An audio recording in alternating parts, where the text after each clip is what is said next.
乐圈更新换代的速度比你手机刷短视频还快。今天这个爆了，明天那个塌了，热闹是真热闹，但很多人就像烟花，砰的一下好看，转头就什么也不剩了。可有一种人，不吵不闹，不抢镜头，甚至一开始你都没注意到他，但等你回过神，他已经在你心里扎了根。谭松韵就是这种人，他不是靠一夜爆红的奇迹被记住，而是靠时间慢慢渗进去的。就像一杯茶，第一口不惊艳，但越喝越有味。你甚至会发现，他不是突然出现，而是一直都在，只是你以前没认真看。这才叫狠角色，不是一瞬间赢，而是一直没输。很多人第一次记住他，是在《甄嬛传》里那个天真无邪的纯贵人。说实话，当年看剧的时候，谁会想到这个戏份不算多的小角色，会在之后10几年一直活跃在观众视线里。他那种干净的感觉很难形容，不是装出来的单纯，而是真的让人觉得他这个人就是这样。台词不多，但每一句都带着温度，像糖一样慢慢化开。观众缘这种东西有点悬，有人拼命演也不讨喜，有人站在那里观众就愿意看。谭松韵显然属于后者，但更难的是，你能被喜欢一阵子不难，能被喜欢10几年，那就不是运气，是命，也是本事。他的成长轨迹其实很普通，不是星二代，没有资源光环，也不是一出道就被资本追着捧。出生在四川泸州，一个有点文艺气息但不张扬的家庭。爷爷奶奶在剧团，父亲教舞蹈，母亲把他宠得很温柔。这样的家庭，说白了，懂艺术，但不虚荣。11岁离家去学舞蹈，你想想那个年纪，很多人还在撒娇，他已经在练功房压腿、下腰、流眼泪。练舞有多苦？不是辛苦2个字能概括的，是那种身体和意志一起被磨的过程。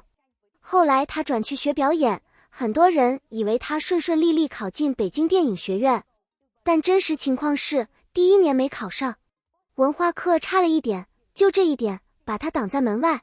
这才是大多数人的人生，不是你努力就一定成功，而是你必须接受失败之后还要再来一次。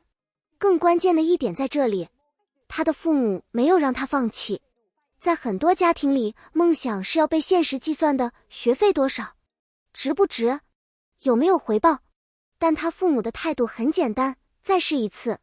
这种支持不是嘴上说说，是实打实的信任。复读那一年，他白天练表演，晚上补文化课，日子不是努力，是拼命。2007年，他终于拿到北京电影学院的录取通知书。那一刻，不是逆袭爽文，而是一个普通人咬牙走出来的结果。进了北电，他也没有飘，没有急着接戏跑曝光，而是老老实实上课。后来开始拍戏，但都是配角。大当家、金太郎的幸福生活，这些作品里，他的角色可能只有几秒镜头，观众记不住，甚至剧组也不会特别在意，但他每一个角色都认真演完。这段时间没有人给他写故事，没有励志标签，没有营销，他只是默默做一件事，把每一次机会用到极致。等后来大家回头看，才发现原来他一直在那里。2016年最好的我们播出，很多人说他突然火了，但这根本不是突然，他只是用了10几年走到观众面前。耿耿这个角色很贴他，普通、倔强、干净，还有一点点不服输。最神奇的是，他那时候已经20多岁，却把高中女生演得毫无违和感。所谓少女感，不是脸，是状态。但标签也来了，少女专业户。很多演员会焦虑，会拼命撕标签，他没有。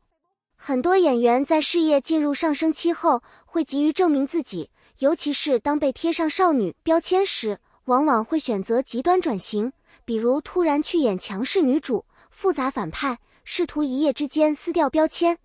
但问题在于，转型如果过快，很容易变成表演痕迹明显，观众一眼就能看出你在用力证明。谭松韵的路径恰恰相反，他没有否认过去的自己，而是让角色一点点长大。从锦衣之下的袁今夏开始，你能看到他在可爱之外，加入了更多层次，聪明、机敏，甚至带点世故。他开始不只是被保护的人，而是可以主动推动剧情的人。真正的分水岭是以家人之名。李尖尖这个角色不再是单一维度的少女，而是一个被家庭、成长、失去所塑造的人。她的快乐是真实的，她的痛苦也同样具体。她可以在餐桌上大笑，也可以在深夜独自崩溃。这种情绪的复杂度对演员来说是一个巨大的挑战。而谭松韵最厉害的地方在于，她没有把这些情绪演得戏剧化，而是控制在一个非常生活化的范围内。观众看到的不是表演，而是人。那种带着一点克制的崩溃，那种笑着却眼眶湿润的瞬间，反而更有冲击力。她的转型不是跳跃式的，而是渐进式的。就像一个人真实成长的过程，不会一夜之间改变，而是在一次次经历中慢慢变得更复杂、更立体。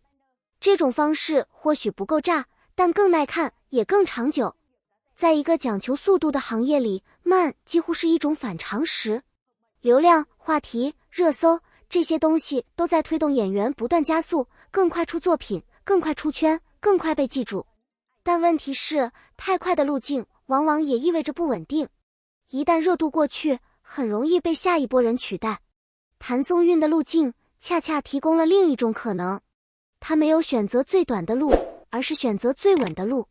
她不靠频繁曝光维持存在感，而是靠作品一点点累积信任。这种信任一旦建立，就很难被轻易取代。从向风而行的飞行员，到我们这10年里的创业青年，她开始进入更现实、更贴近社会结构的角色。这些角色不再依赖讨喜，而是依赖可信。观众不再只是喜欢她，而是相信她。这种转变其实标志着一个演员从被消费走向被认可。前者依赖外在条件，比如外形、话题度；后者则依赖内在能力，比如理解力、表达力以及对角色的掌控。更重要的是，他没有急于证明我可以演一切，而是一步一步拓宽边界。